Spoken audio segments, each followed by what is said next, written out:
Muchas gracias, hermanos, por la invitación que me hacen para predicar este hermoso tema para ancianos, predicadores y también dirigentes de iglesia, y por qué no también para los pastores. Es muy bueno saber en este día que el tema que traigo para cada uno de ustedes como dirigentes y líderes de la iglesia es: la predicación es un trabajo arduo. La predicación es un trabajo arduo, y por eso hemos venido desde muy lejos, y ustedes han venido de sus hogares no para perder el tiempo, y queremos dar a entender que si el Espíritu Santo no viene en este día y se derrama en medio nuestro, yo voy a perder mi tiempo y ustedes también. Así que vamos a pedir la dirección de Dios. Querido Padre que mora en las alturas de los cielos, te damos gracias, Señor, por este día. Gracias por la vida, Señor. Ahora necesitamos que tú nos ilumines, que tú nos dirijas, Señor, y que esta predicación sea para honra y gloria de tu nombre, y para que tú nos hables por medio de tu palabra, Señor, y tú nos ayudes a predicar a tiempo y fuera de tiempo, como un trabajo arduo que tú nos has dejado a cada uno de nosotros aquí en este planeta Tierra. En el nombre de Cristo Jesús te rogamos y te suplicamos todos estos favores. Amén.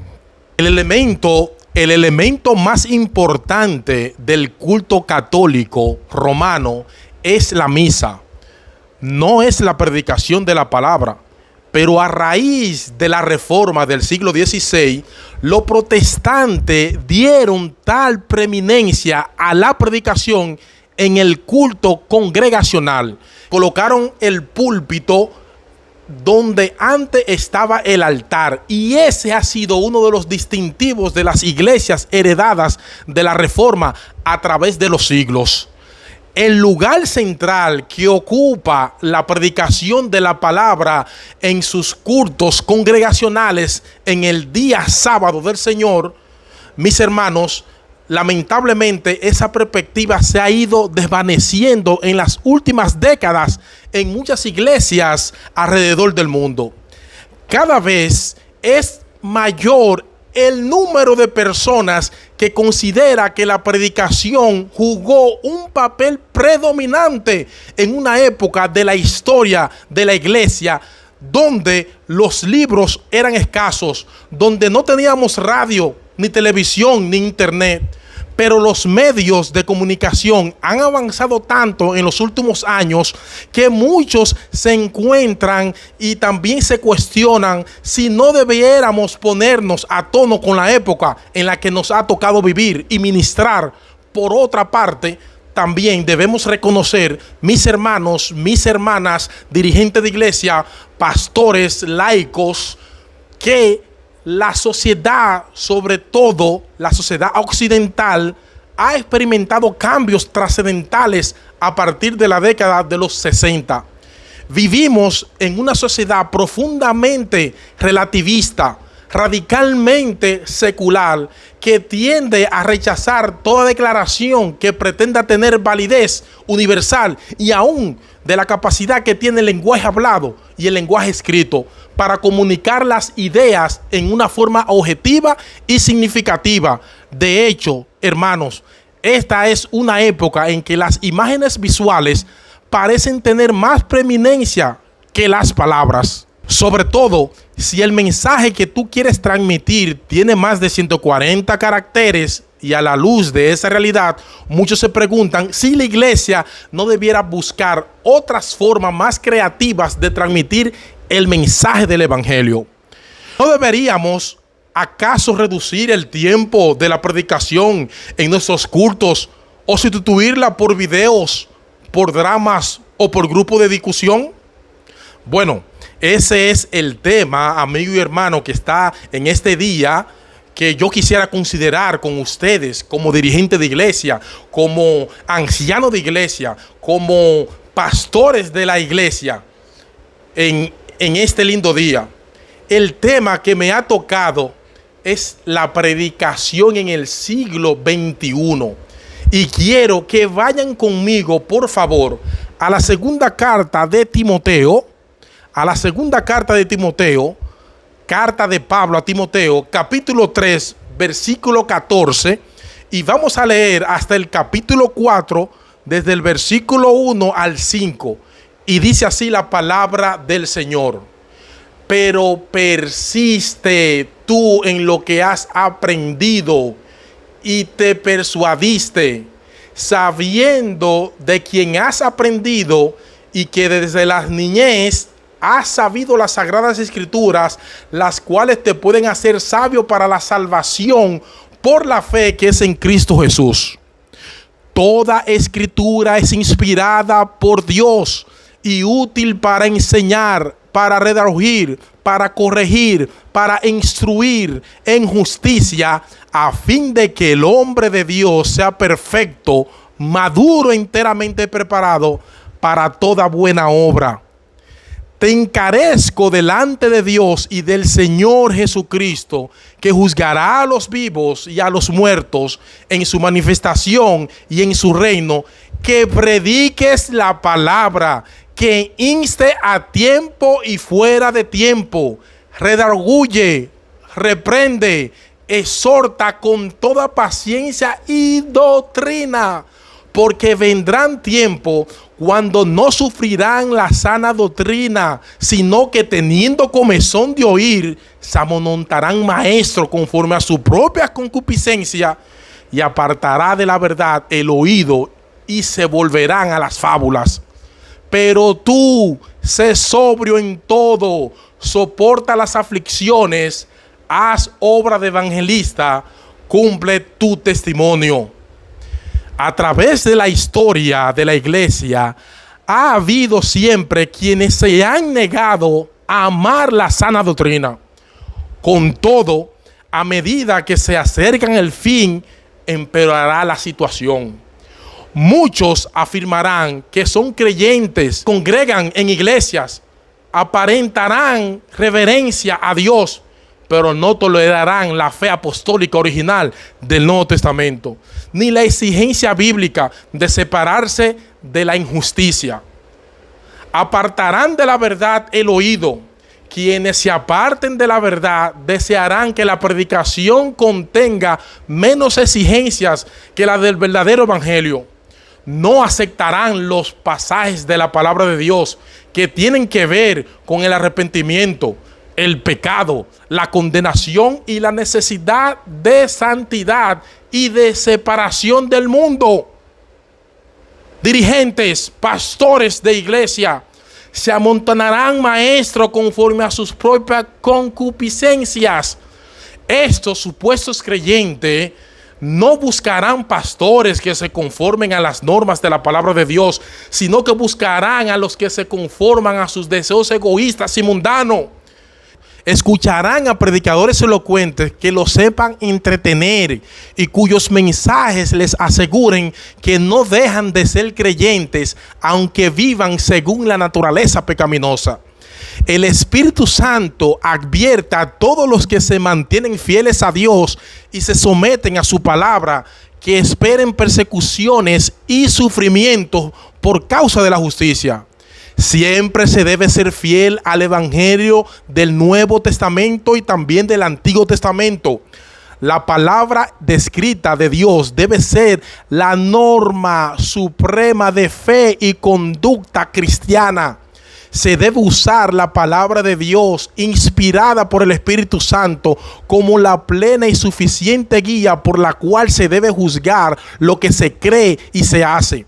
La tendencia dentro de algunas iglesias que basan su doctrina, la conducta y las nuevas verdades en experiencias personales, milagros, éxitos, metas y teorías humanas sin la sólida autentificación bíblica, será uno de los principales medios satánicos de engaño en la apostasía de los postreros días.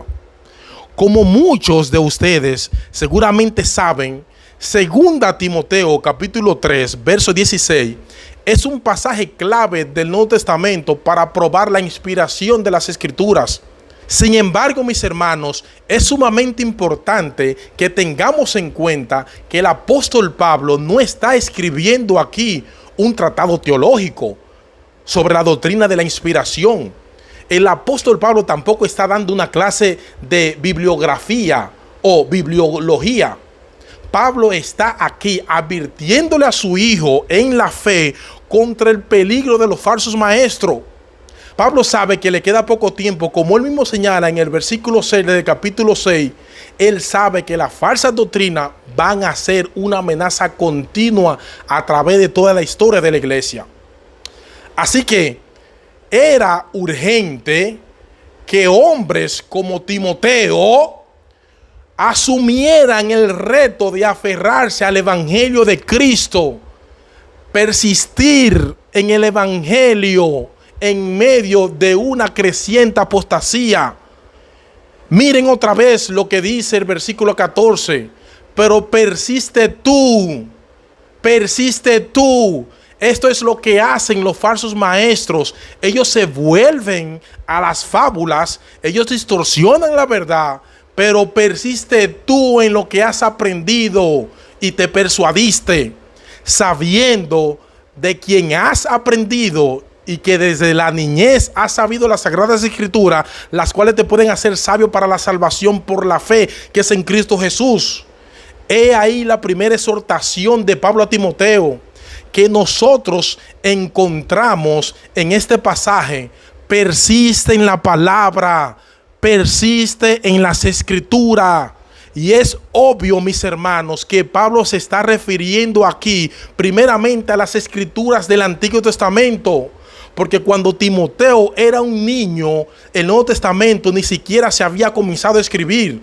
De manera que lo que Pablo le está diciendo a Timoteo es que él debía mantenerse aferrado al mensaje del evangelio que él había conocido desde la niñez. Pero noten también cuando su madre y su abuela, Eunice y Loida, le enseñaban el Antiguo Testamento. El mismo evangelio que él había aprendido de la boca del apóstol Pablo. Timoteo, no trates de ser original.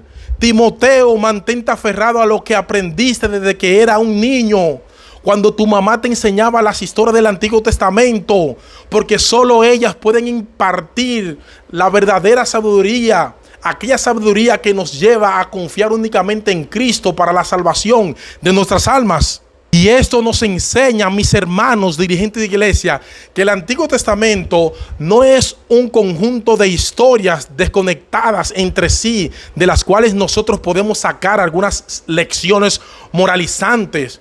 Es así como normalmente se enseñan las historias del Antiguo Testamento. Tampoco es la versión judeocristiana de la galería de los superhéroes de Marvel, que están allí para que nosotros los imitemos. Pablo, Abraham, David. No, mis hermanos, detrás de todas estas historias que nosotros encontramos en el Antiguo Testamento, hay una gran historia de redención en que gira en torno a la persona y a la obra de nuestro bendito y Señor Salvador Jesucristo. Y esa es la clave para interpretar todas las escrituras de acuerdo a lo que el Señor mismo dice a los discípulos que iban camino a Emaús. Recuerden, mis hermanos, en Lucas capítulo 24, cómo el Señor se encuentra con dos discípulos que van camino a la aldea de Emaús y le dicen al Señor, todo apesadumbrado: ¿eres tú el único forastero que no sabe lo que ha sucedido aquí en Jerusalén? Que en ese es el que nosotros confiábamos, en el que nosotros creímos que iba a redimir a Israel, fue muerto en una cruz romana. ¿Y qué le dice el Señor? Oh insensatos y tardos de corazón, para creer todo lo que los profetas han dicho. Y dice que a partir de ese versículo 26 de Lucas 24, dice que Cristo comenzó desde Moisés y siguiendo por todos los profetas, y le enseñaba en todas las escrituras lo que de él decían. Cristo es el tema de la Biblia. Cristo es el tema del Antiguo Testamento. Cristo es el tema del Nuevo Testamento, mis hermanos. El gran propósito de Dios al darnos su palabra del Antiguo y Nuevo Testamento es hacernos lo suficientemente sabios de modo que busquemos la salvación únicamente en Cristo Jesús por medio de la fe. ¿Cuántos dicen gloria a Dios? ¿Cuántos dicen amén? Así que, predicadores, si tú estás predicando las escrituras y no te encuentras por ninguna parte con Cristo en tu predicación, te extraviaste de camino. Porque Cristo es el tema de la Biblia, Cristo es el centro de la Biblia, Cristo es la gloria de la Biblia. Y en ese contexto que ahora Pablo le recuerda a Timoteo, el origen y la suficiencia de las Escrituras, que no es una clase aislada de bibliografía o de bibliología que Pablo está dando aquí en este contexto, que Pablo le dice a Timoteo en el versículo 16: toda la escritura es inspirada por Dios, y esta escritura, que se traduce como inspirada, como por la palabra del Señor fueron hechos los cielos y la tierra, y todo el ejército de ellas por el aliento de su boca, dice el Salmo 33, versículo 6, de la misma manera. Mis hermanos, ancianos, dirigentes de iglesia, pastores, las sagradas escrituras se originaron de principio a fin en la mente de Dios. Cuando la Biblia habla, es Dios el que habla. Cuando la Biblia habla, es Dios el que habla. Cada libro fue capítulo tras capítulo, línea cada línea, cada palabra de la Biblia fue soplada por el aliento de Dios. Por eso Cristo dice en Mateo capítulo 5, verso 18, que ni una tilde ni una jota pasará de la ley hasta que todo se haya cumplido. Y el Señor se está refiriendo allí a la letra más pequeña del alfabeto griego, la jota y la tilde. O sea, Cristo está diciendo, ni siquiera eso, esa pequeña marca que diferencia una letra hebrea de la otra, señores, o una letra griega que se diferencia de la otra, ni siquiera eso va a pasar de las escrituras hasta que todo se cumpla, porque hasta eso fue inspirado por el Espíritu de Dios. Eso quiere decir, mis hermanos y dirigentes y ancianos de iglesia, que nosotros no podemos escoger de la Biblia los mandamientos que vamos a obedecer. Nosotros no podemos escoger de la Biblia las doctrinas que queremos creer. Toda la escritura es inspirada por Dios, desde Génesis hasta Apocalipsis, y precisamente por eso toda la escritura, dice Pablo, es útil. Toda escritura es beneficiosa. No solamente los salmos, no solamente los proverbios, no solamente el libro de Abdías, no solamente el libro de Mateo, no solamente el libro de Génesis. Toda la escritura es inspirada, toda la escritura es útil, toda la escritura es beneficiosa, ventajosa, apropiada para llevar a cabo el propósito de Dios. Dios tenía en mente cuando la inspiró. Toda la escritura es inspirada y útil para enseñar, para redarguir, para corregir, para instruir en justicia, a fin de que el hombre de Dios sea perfecto, de que el hombre de Dios sea maduro. Me encanta esta palabra: enteramente preparada, mis hermanos, para toda buena obra. Literalmente Pablo dice en el texto griego: super equipado para toda buena obra. En otras palabras, esa misma escritura que nos hacen sabios para la salvación, mis hermanos, mírenla aquí, la palabra, por la fe que es en Cristo Jesús, es la misma que usa Dios para llevarnos a la madurez, para llevarnos a la santificación, para que seamos super equipados para toda buena obra. Por medio de la Biblia somos salvados, por medio de la Biblia somos santificados. ¿Cuál es la oración del Señor en San Juan 17? Santifícalos en tu verdad. Tu palabra es la verdad. La palabra de Dios es verdad. Y salva por medio de su palabra. Dios santifica por medio de su palabra. Aunque algunos se levanten de los muertos, si no van a creer a través de las escrituras, no van a creer de ninguna manera. Y de hecho la misma Biblia lo comprueba, porque hubo un hombre que precisamente se llamaba como Lázaro, al cual Cristo resucitó, y que quisieron hacer los fariseos con Cristo cuando resucitó a Lázaro: matar a Lázaro y también matar a Cristo. Nadie va a creer si no es a través de la Biblia, mis hermanos dirigentes de la iglesia. Nadie va a ser santificado si no es a través de la palabra de Dios. Ahora bien, si la Biblia es el instrumento que Dios usa para salvar y santificar al creyente, ¿cuál es entonces la responsabilidad primaria que tenemos nosotros como ministros del Evangelio?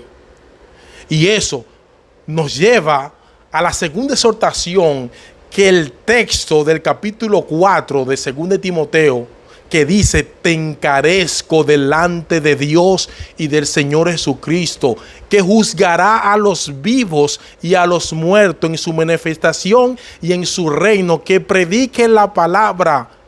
Yo le doy muchas gracias al Señor por esos hombres del pasado que dividieron la Biblia en capítulos y en versículos. Pablo dice: Timoteo, esa palabra inspirada, esa palabra que es suficiente para salvar y santificar. Ahora, Timoteo, yo te exhorto, yo te encarezco que predique esa palabra. Tan pronto nosotros escuchamos la palabra predicación en el día de hoy, de inmediato nosotros la relacionamos con lo que ocurre en las iglesias cristianas en el día sábado. Pero en los días del apóstol Pablo, esta palabra no tenía una connotación religiosa, sino más bien política. Es la palabra que usa Pablo aquí, y que en otros pasajes del Nuevo Testamento, que significa anunciar a voz como un heraldo. Cuando los reyes tenían un mensaje para comunicar al pueblo, ellos no hacían una rueda de prensa. Obviamente tampoco aparecían en televisión ni por la radio. Ellos enviaban a un heraldo del pueblo, y enviaban a ese heraldo de pueblo en pueblo, de aldea en aldea, y este heraldo tenía la responsabilidad de comunicar fielmente las palabras del rey en alta voz y con autoridad. La voz del heraldo no debía ser rechazada, debía ser escuchada y obedecida como si fuera la voz del rey mismo, porque él no hablaba por su propia cuenta. Él nos transmitía sus palabras por su propia cuenta. El heraldo tenía la responsabilidad de proclamar el mensaje del rey con toda claridad, sin quitarle nada, sin añadirle nada. Y eso es precisamente lo que Pablo le está encomendando a hacer a Timoteo en este pasaje. Timoteo, amigo, dirigente de iglesia que me está viendo, hermano, hermana, creyente, cristiano, no importa a qué iglesia tú pertenezcas, debe persistir en la palabra. Capítulo 3, versículo 14 al 17 de 2 Timoteo. Debe predicar esa palabra. Pablo sabe que le queda poco tiempo, y aparte de eso, él conoce la timidez natural de Timoteo, como dice en el mismo capítulo 1 de esta carta. Él sabe que Timoteo podía sentirse abrumado ante el reto que le presentaba ser dirigente de iglesia. Él mismo sentía a Pablo que su hijo Timoteo en la fe podía ser tentado a huir de su responsabilidad. De ahí la solemnidad de su exhortación: te encarezco delante de Dios y del Señor Jesucristo. No es en su propio nombre ni con su propia autoridad que Pablo está haciendo esta encomienda a Timoteo, y por extensión a todos los ministros del evangelio. Es Dios mismo. Timoteo, es que te constituyo como embajador de Jesucristo, ante el cual darás cuenta algún día cuando se sienten en su trono a juzgar a los vivos y a los muertos. Así que Timoteo, dirigente de iglesia, pastores, ancianos, laicos, no importa cuán difícil y peligrosa sea la tarea que se te ha encomendado, debe mantener la vista puesta en aquel día cuando esté en la presencia del Señor, anhelando escuchar esas palabras de su boca: bien, buen siervo fiel, en lo poco fuiste fiel, en lo mucho te pondré, entra en el gozo de tu Señor. Pablo tenía una relación muy especial con Timoteo. Timoteo era su hijo en la fe, era el hombre de su confianza, era su mano derecha. Pero Pablo quería dejar bien claro en la mente de Timoteo que este encargo no era personal. No es como su mentor que él se está dirigiendo a Timoteo en este pasaje, sino, mis hermanos, como un apóstol de Jesucristo revestido con toda la autoridad de nuestro Señor y Salvador. Timoteo, esta encomienda trasciende la relación paternal que yo te he tenido contigo todos estos años.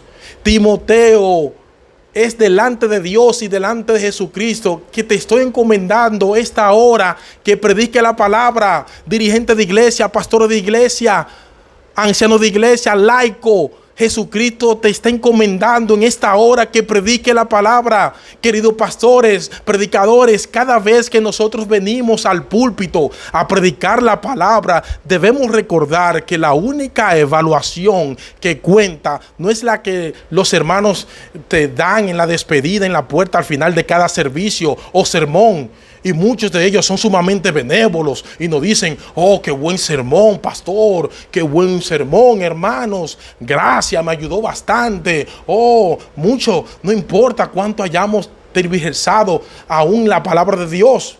No, mis hermanos, no fueron ellos los que te llamaron a predicar. Así que no es la evaluación de los hermanos la que cuenta, mis hermanos. Pablo dice en la segunda a los Corintios, capítulo 2, verso 17, yo recomiendo que todos los que predican la palabra aquí, todos pongan este texto enfrente del lugar donde estudien las escrituras cada semana. Es importante. Pablo dice: no somos como muchos que mendran falsificando la palabra de Dios, sino que con sinceridad, como de parte de Dios y delante de Dios, hablamos en Cristo. Imagínate que tú estás predicando en una iglesia, o en una carpa, o en un grupo pequeño, o a dirigentes de iglesia, como estamos hoy en día aquí para ustedes, los dirigentes de iglesia. Y que Dios, mientras tú estás predicando, está sentado en la primera fila cada sábado, como hoy en día, escuchando tu predicación. Atentamente, Dios está tomando notas, te está mirando con cara de aprobación o con cara de preocupación. Bueno, esa es la realidad que Pablo está poniendo delante de Timoteo y por extensión delante de todos nosotros, ministros del Evangelio. Cuando tengamos que presentarnos en el tribunal de Cristo, ¿saben qué, mis hermanos dirigentes de iglesia? En ese momento, en la segunda venida del Señor, no seremos evaluados por el tamaño de nuestras iglesias, no seremos evaluados por la cantidad de sermones nuestros que subimos a las redes sociales, a YouTube, a Facebook, ni cuántas personas lo escucharon. Somos administradores de los misterios de Dios, dice Pablo en Primera de Corintios capítulo 4 versículo 2. Y eso nosotros lo tenemos que tener bien en claro. Y lo que se requiere de los administradores es que cada uno sea hallado famoso. ¿Es famoso que dice? No, que cada uno se haya hallado original, tampoco. No, lo que se requiere de los administradores es que cada uno se haya hallado fiel. ¿Qué le dice Pablo aquí mismo a Timoteo en este texto que muchos conocen de memoria? Procura con diligencia presentarte a Dios, no a los hermanos, no a la iglesia. Preséntate a Dios aprobado como obrero que no tiene de qué avergonzarse. ¿Y cuál es ese obrero que no tiene de qué avergonzarse? Pregunto yo. ¿Quién me puede responder de los que están aquí presentes? Aquel que usa bien la palabra de verdad. Así que esta es una encomienda bien solemne. Timoteo, te encomiendo delante de Dios y del Señor Jesucristo. ¿Y cuál es esa encomienda? ¿Cuál es esa cosa tan solemne que Pablo tiene que exhortarle a Timoteo y también a ti y a mí?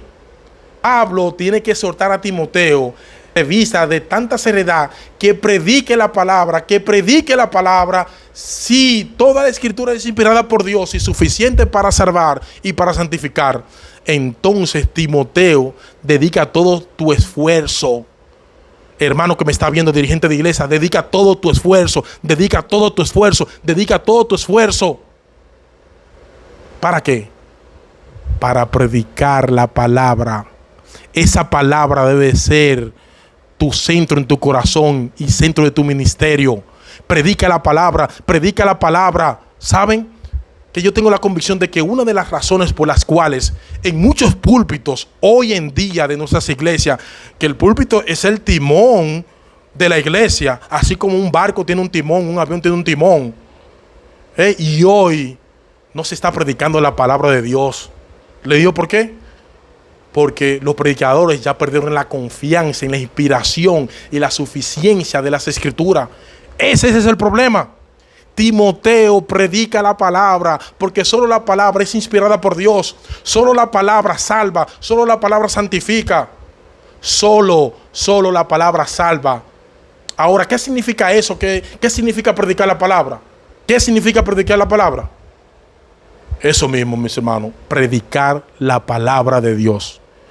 Mis hermanos, es lamentable, pero muchos predicadores suben al púlpito con su Biblia, pero la usan como una rampa de lanzamiento desde la cual sale el satélite hacia el espacio y comienza a orbitar alrededor de la Tierra sin tener ningún contacto con la rampa de lanzamiento.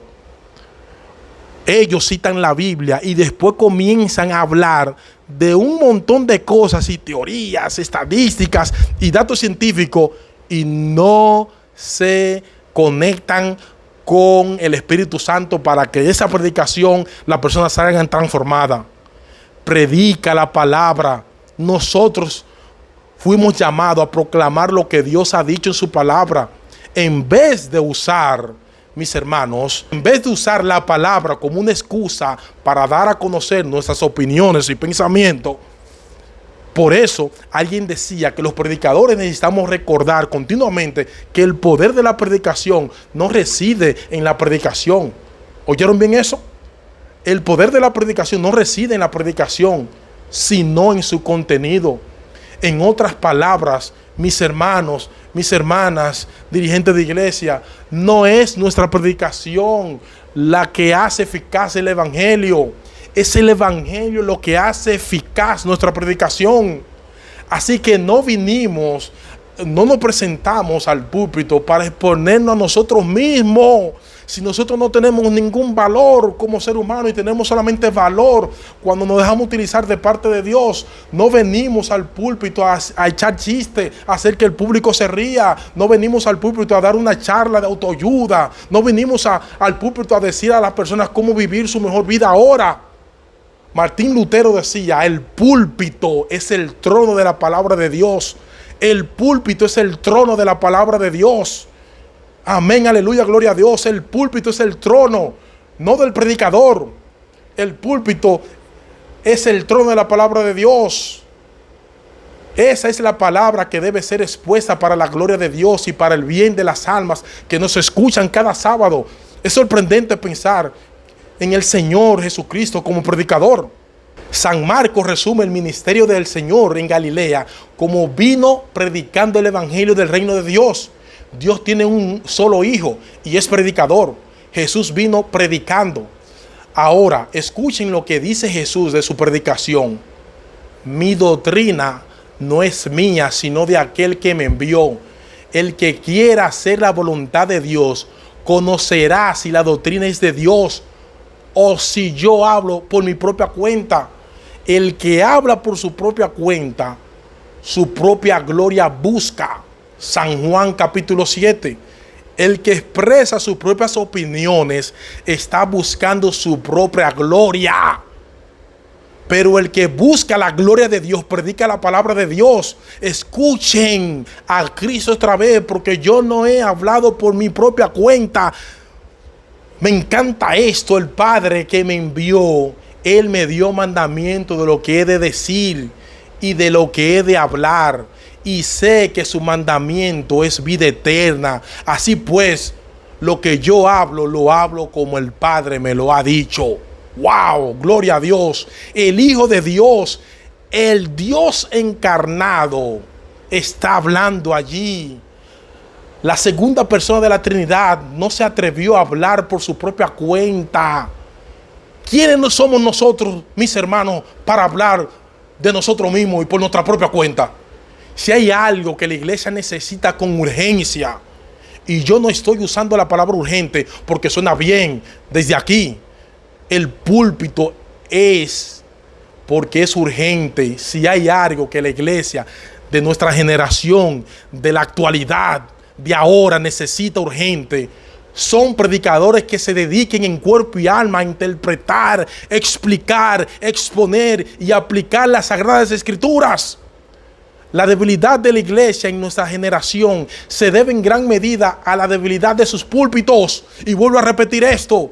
la debilidad de la iglesia en nuestra congregación, la debilidad de la iglesia en nuestra generación, se debe en gran medida a la debilidad de sus púlpitos. Debemos orar, hermanos, de verdad. Orar fervientemente que Dios levante hombres, que sigan levantando hombres en el Caribe, en Sudamérica, en Centroamérica y Norteamérica, y siga levantando hombres en todo el mundo que prediquen fielmente la palabra como embajadores del Dios Altísimo. Yo prefiero pasar un año estudiando la Biblia y predicar un buen tema, uno al año. Hay muchas personas que se presentan sin estudiar la palabra de Dios en los púlpitos hoy en día, y tal la persona sube vacía, así mismo está la congregación vacía. Muchos predican solamente dando información, y la iglesia sale muy llena de información, pero no sale transformada. Para estar seguro de que lo que estoy haciendo es predicando ese año bien, yo prefiero estudiar la Biblia todo un año y sacar un solo tema, pero que edifique y transforme a la iglesia. Pablo no solo dice a Timoteo que debía predicar la palabra, sino que ahora le da otra exhortación dentro de la misma exhortación y le dice: Timoteo, predica la palabra, predica constantemente, predica incesantemente, predica persistentemente. Versículo 2, que predique la palabra, que inicia a tiempo y fuera de tiempo, que inicia a tiempo y fuera de tiempo. Timoteo, debes predicar la palabra en las oportunidades que Dios te da cuando la gente te quiere oír.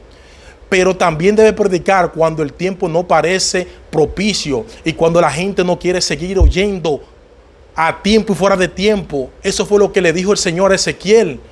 En Ezequiel capítulo 2, versículo 7 dice: les hablará pues mis palabras, escuchen o dejen de escuchar, porque son muy rebeldes.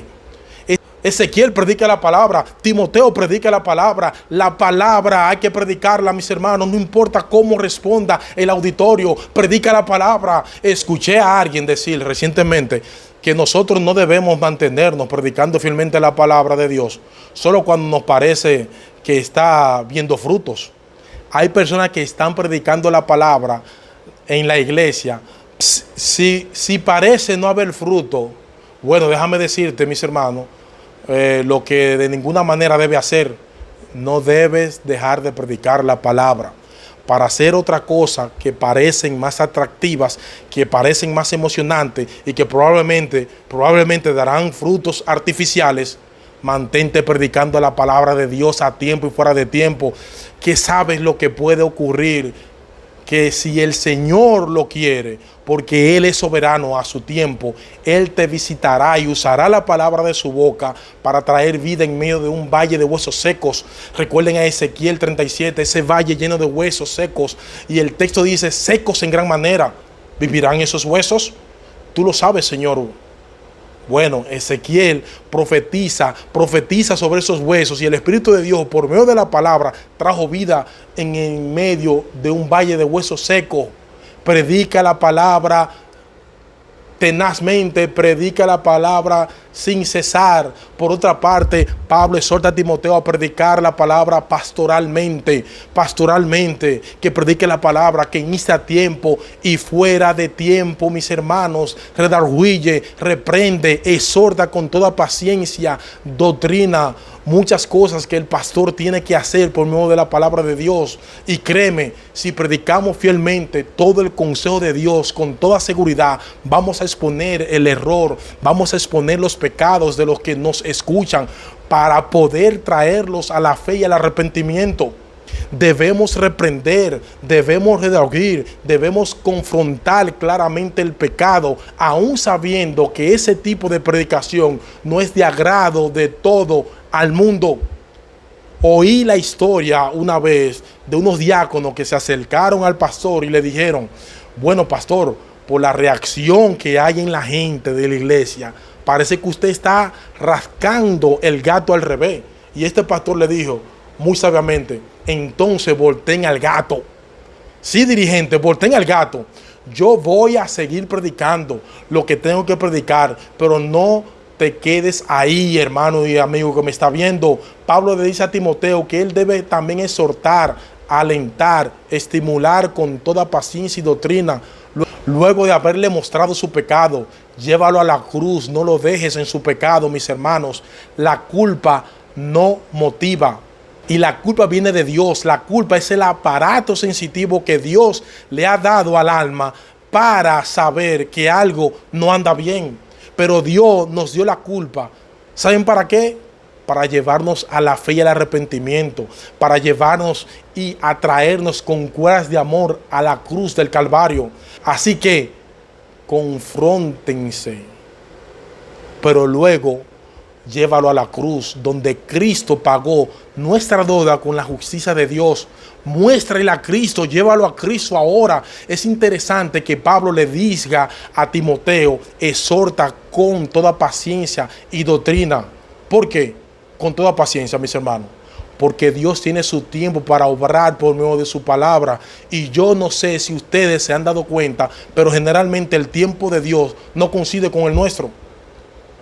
Dios tiene su tiempo, así que predica y espera. Nosotros quisiéramos, ¿verdad? Los pastores, los evangelistas, los creyentes, los laicos, que estamos aquí hoy presentes, predicar un sábado acerca del chisme. Y ya, no hay más chisme en la iglesia hasta que Cristo vuelva. Pero mira, mis hermanos, no es lo que tú esperas. Siéntate a esperar porque nunca va a llegar. La santificación no funciona así. Predica con toda paciencia y doctrina. Predica la palabra como debemos hacerlo. Tenazmente, sin cesar. Debemos hacerlo pastoralmente. Pero ahora Pablo le hace ver a Timoteo la razón por la que él debe predicar la palabra de ese modo. Versículo 3, vamos todos a nuestra Biblia. Porque vendrá tiempo cuando no sufrirán la sana doctrina, sino que teniendo comezón de oír, se amontonarán maestros conforme a su propia concupiscencia, y apartará de la verdad el oído y se volverán a las fábulas. Mis hermanos, ustedes se están dando cuenta de lo que Pablo está hablando aquí. Se amontonarán maestros. ¿Quiénes? ¿Quiénes, mis hermanos? ¿Quiénes? Aquellos que quieren oír, esos maestros. Ellos se amontonarán para sí, maestro, para que esos maestros le digan lo que ellos quieren oír. Pablo no se está refiriendo a este pasaje a los inconversos que están fuera de la iglesia. No, mis hermanos. Él está hablando de los inconversos que están adentro y creen que son creyentes. Él está hablando de esos incrédulos que se han bautizado, que son miembros de la iglesia y que no quieren escuchar una predicación fiel de las escrituras. Ellos quieren que los predicadores le digan lo que ellos quieren oír. Alguien decía que los falsos maestros no tendrían una plataforma si las iglesias no estuvieran llenas de personas como las que Pablo describe aquí. Y esta es una visión interesante porque nosotros muchas veces hablamos de cómo se están multiplicando, verdad, los falsos maestros, pero de lo que Pablo está hablando aquí es de cómo se están multiplicando en las iglesias los falsos maestros. Juan Calvino, comentando acerca de este texto, dice: la locura de los hombres será tan grande que ellos no estarán satisfechos con unos cuantos engañadores. No, ellos desearán tener una multitud, y Él siempre tiene a mano un número suficiente de tales maestros falsos como el mundo lo quiere tener. El tiempo, Él tiene un artesanal de falsos maestros. Satanás, el diablo, tiene un artesanal de ese falso maestro. ¿Cómo tú lo quieres, hermano? ¿Es de la prosperidad? No hay problema. Ahí hay muchos. ¿Qué es lo que tú quieres? Porque Él tiene un maestro para ti ya preparado, ordenado. Y todo dice Jeremías 5:30. Cosa espantosa y fea es hecha en la tierra. Los profetas profetizaron mentiras. Los sacerdotes dirigían por mano de ellos y mi pueblo así lo quiso. Ahí estaban los falsos profetas profetizando mentiras, los sacerdotes utilizando los falsos maestros y los falsos profetas, y el pueblo contento. Eso era lo que ellos querían. ¿Qué debemos hacer nosotros ante esa terrible realidad? Capítulo 4, versículo 5 de 2 Timoteo. Pero tú, ven, otra vez, tú, otra vez, Él. Pero tú, versículo 14 del capítulo 3, eso es lo que están haciendo los falsos maestros. Pero tú, Timoteo, tú eres diferente. Pero tú, laico, tú eres diferente. Pero tú, pastor, pero tú, dirigente de iglesia, tú eres diferente. Sé sobrio en todo tiempo. Mantente alerta. Timoteo, anciano de iglesia, dirigente de iglesia, cuídate a ti mismo en medio de tanta apostasía. Hechos capítulo 20, versículo 28 dice: ten cuidado de vosotros mismos y del rebaño en que el Espíritu Santo ha puesto por obispo para apacentar la iglesia del Señor, la cual Él ganó por su propia sangre. ¿Saben cuál es la razón que Pablo da en el versículo 29? ¿Cuál fue la razón? Porque de entre vosotros mismos se levantarán lobos rapaces que no perdonarán al rebaño del cuerpo pastoral de la iglesia. Y uno se pregunta, ¿cómo es que algunos pastores comienzan su ministerio predicando fielmente la palabra de Dios y terminan apostatando? ¿Cómo es que ocurre eso? Pablo lo dice en 1 Timoteo capítulo 2. Escuchen bien qué dice 1 Timoteo capítulo 1 verso 18. Este mandamiento, hijo Timoteo, te encargo para que conforme a las profecías que se hicieron antes en cuanto a ti, milites por ella, la buena milicia, manteniendo la fe. Y siempre que en el Nuevo Testamento aparece la fe con un artículo definido, no se refiere a nuestras confianzas en Dios, sino al conjunto de doctrina que conforman nuestra fe. Lo que nosotros creemos, dice, manteniendo la fe y una buena conciencia, desechando la cual naufragaron en cuanto a la fe algunos. ¿Qué fue lo que estos hombres desecharon que terminaron naufragando la fe o la buena conciencia? La buena conciencia. En otras palabras, estos hombres comenzaron a predicar, mis hermanos, el hermano que está aquí presente, la palabra, pero como sus vidas no se ajustaban a lo que dice la palabra, como tenían una doble vida, poco a poco se fueron desvaneciendo. Comenzaron a torcer las escrituras para acomodarla al estilo de vida que ellos están viviendo. Y así terminaron apostatando de la fe. Y lo triste, hermanos y dirigentes de iglesia, es que muchos de esos hombres todavía están en los púlpitos predicando la palabra entre comillas. Por eso Pablo dice a Timoteo: sé sobrio en todo, Timoteo. Mantente alerta, no te descuides. Versículo 5, soporta las aflicciones. Queridos pastores, ya finalizando y concluyendo este tema en este hermoso día sábado, queridos predicadores, esperen aflicciones. Predicar es una labor extenuante. Predicar es un trabajo arduo. Esta historia pasó verídica en uno de nuestros colegios. Una profesora le preguntó a sus alumnos que qué querían ser ellos cuando fueran grandes. Y uno de los niños le dijo: yo quiero ser pastor. Y la maestra estaba tan contenta. ¿Y por qué tú quieres ser pastor?, le dice la maestra al niño. Dice: para tener más tiempo libre. Bueno, esto era un niño, Pablo dice en 1 Timoteo 5:17: los ancianos que gobiernen bien sean tenidos por dignos de doble honor, mayormente los que trabajan en predicar y enseñar.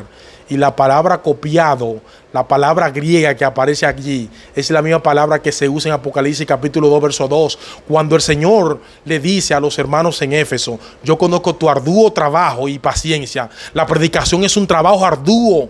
La predicación es un trabajo arduo.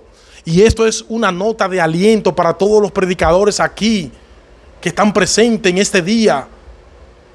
Te digo a ti, preocúpense por la predicación.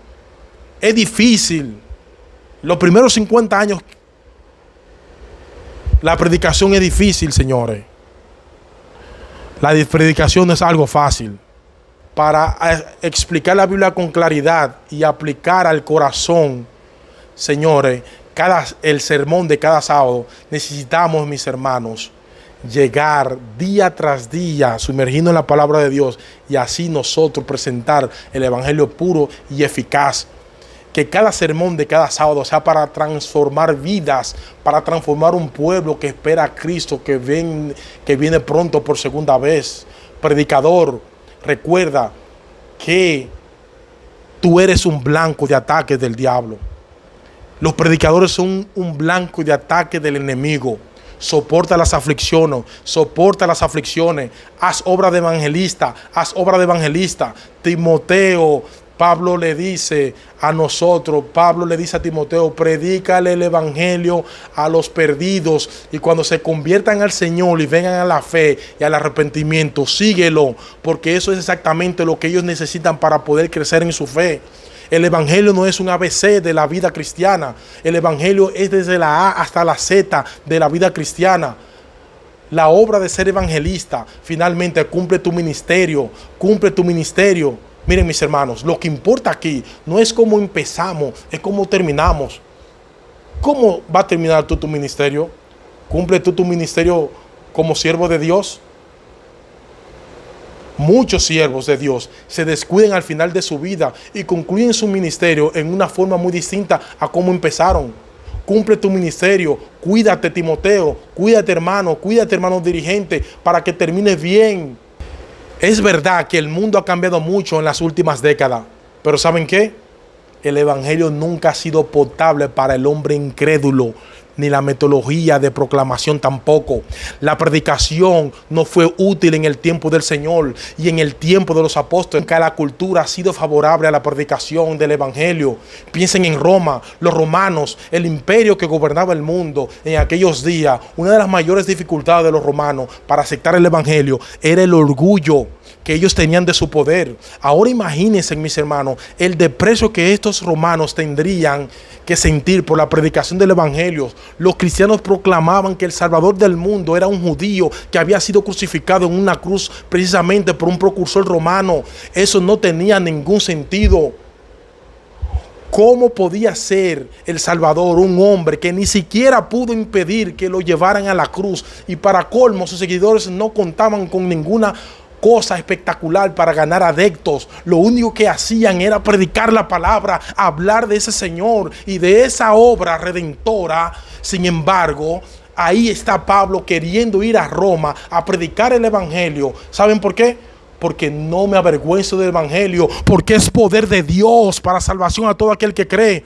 Yo no necesito otro recurso, dice Pablo, para conquistar a esos romanos orgullosos. El evangelio es poder de Dios, o como diría Pablo en su carta a los Corintios, lo débil de Dios es más fuerte que los hombres. Luego estaban los judíos, mis hermanos. Así como la mentalidad del romano giraba en torno al poder, los judíos estaban más interesados en los milagros.